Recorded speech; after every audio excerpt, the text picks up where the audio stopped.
my name is Muriel Hasbu. I'm an artist originally from El Salvador, but based in Washington, D.C. My piece is called Ex Post Facto 11.3, and it is part of a body of work that is based on an archive of x-rays, of dental x-rays that belonged to my father, who was a dentist in El Salvador,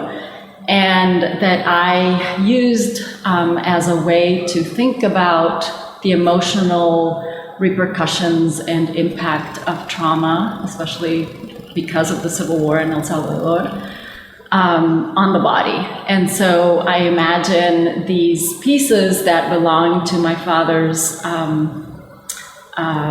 patients in general as a way of thinking about the impact that trauma can have on the body of all of us who suffered trauma because of war and violence. And so the piece is one particular, view, which I see kind of as a landscape. And so all of them are thought of as landscapes, and I selected them over, 32 pieces that I made part of the body of work. I selected them from hundreds of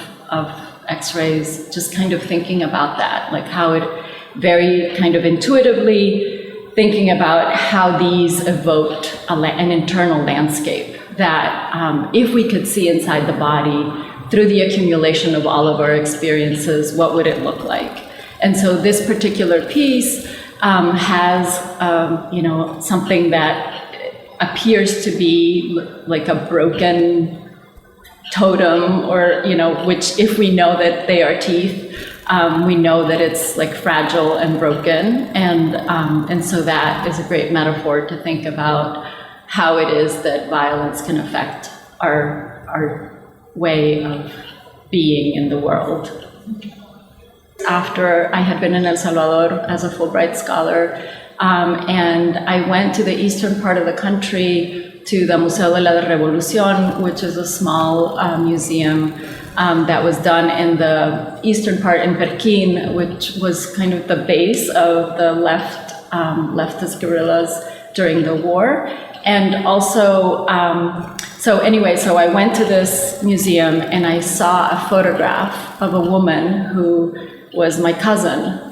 Janet Samur Hasbun, who had joined the guerrilla movement as a young woman. And it was like this kind of lightning bolt in a way of like seeing her photograph, because I, being like 10 years younger than her,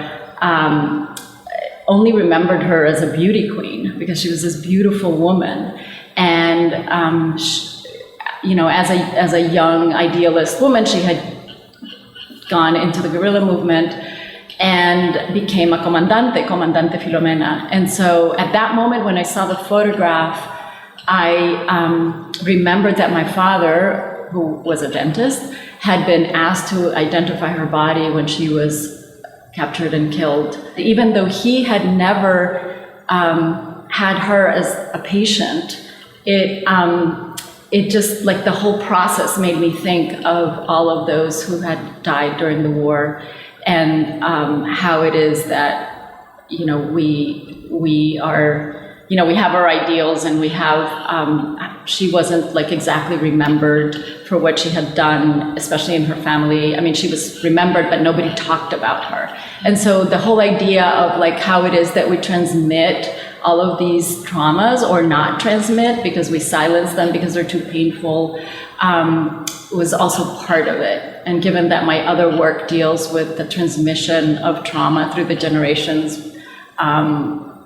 is also kind of relevant here. So in terms of resistance, I think that the idea of remembering is a way of resistance, and that also naming or just kind of claiming somebody's story, thinking about somebody's story and how it is that we all fit into that to create some sort of connection or sense of empathy or solidarity is a way of resistance as well. And for me, I mean, personally, specifically, it was, thinking first of Jeanette's story as a woman who believed in her ideals, even though we may or may not agree with her politics, it didn't matter. The fact that she was a woman who stood for what she believed in was really important for me to remember her. And then as someone who grew up in a time of strife in El Salvador and had to leave because of that, and also knowing that the effects of all of what happened during the war and even before is still part of the issue that is a huge challenge to the region and to El Salvador. I think that the idea of being able to know our history and to remember it and to name it and to communicate it and to share it with others is a form of resistance, because we cannot stand and continue creating a new future if it's silent. It's wonderful to be next to other artists who are also exploring these very difficult issues and trying to represent from within our communities. I think it's a really important thing, and I thank the Museo for being in this show and in the collection, and for including it in this moment in time. I think it's really important to have a voice, and especially since, in a way, I do represent El Salvador in this collection, in whichever way. I don't know how many other Central Americans there are in the collection, but I think that it's really important to have that represented now at this time of difficulty, especially for Central Americans who really need to be understood and counted for.